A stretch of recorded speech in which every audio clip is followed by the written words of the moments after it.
എല്ലാവർക്കും നമസ്കാരം.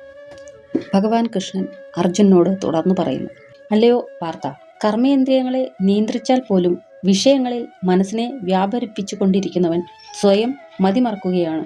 ഇത്തരക്കാരെ കപടനാട്യക്കാരൻ എന്നാണ് പറയേണ്ടത്. അതായത് കൃഷ്ണാവബോധത്തോടെ പ്രവർത്തിക്കാതെ ധ്യാനം അഭിനയിച്ചുകൊണ്ട് ചിലർ മനസ്സുകൊണ്ട് ഇന്ദ്രിയ സുഖങ്ങളിൽ മുഴുകുന്നു.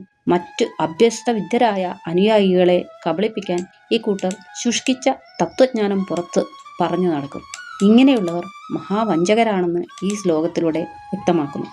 വേറൊരു പ്രകാരത്തിൽ പറഞ്ഞാൽ, ആത്മാർത്ഥതയോടെ ഒരാൾ പ്രവർത്തന നിരതമായ ഇന്ദ്രിയങ്ങളെ മനസ്സിനാൽ നിയന്ത്രിക്കാൻ ശ്രമിച്ചുകൊണ്ട് ആസക്തി കൂടാതെ കൃഷ്ണാവബോധം ഉൾക്കൊണ്ട് കർമ്മങ്ങളിൽ ഏർപ്പെടുകയാണെങ്കിൽ അത് അത്യുത്തമമാകുന്നു. തൻ്റെ ജീവിത സുഖങ്ങൾക്കും ഇന്ദ്രിയ സുഖാനുഭൂതികൾക്കും വേണ്ടി അതീന്ദ്രിയ ജ്ഞാനി എന്ന് നടിക്കുന്നതിനേക്കാൾ എത്രയോ നല്ലതാണ് തൻ്റെ പ്രവൃത്തികളിൽ ഉറച്ചു നിന്നുകൊണ്ട് ഭൗതിക ബന്ധങ്ങളിൽ നിന്ന് മോചനം നേടുക എന്ന ജീവിത ഉദ്ദേശം നിറവേറ്റി ദൈവസന്നിധിയിലെത്തുന്നത്. പ്രധാന സ്വാർത്ഥഗതിയായി വിഷ്ണുവിനെ പ്രാപിച്ച് ജീവിത ലക്ഷ്യപ്രാപ്തിക്ക് വർണ്ണാശ്രമ വ്യവസ്ഥ സഹായകമാകും.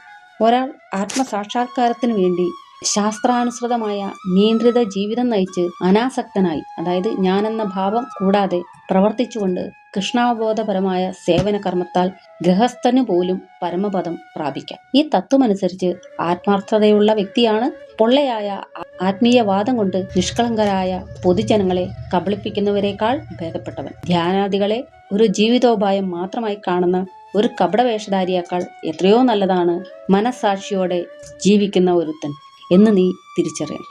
മലയാള പരിഭാഷ.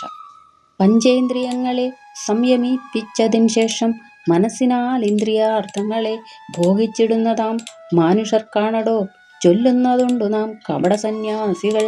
പഞ്ചേന്ദ്രിയങ്ങളെ സംയമിപ്പിച്ചതിന് ശേഷം മനസ്സിനാൽ ഭക്തിയോഗത്തിനെ സാധിച്ചിടുന്നതാം പുരുഷൻ ഉത്തമനായിടും യോഗിയായി തീരുന്നതുണ്ടടോ. എല്ലാവർക്കും ഭഗവാന്റെ അനുഗ്രഹം സദാ ഉണ്ടാകട്ടെ എന്ന് പ്രാർത്ഥിച്ചുകൊണ്ട് നന്ദി, നമസ്കാരം.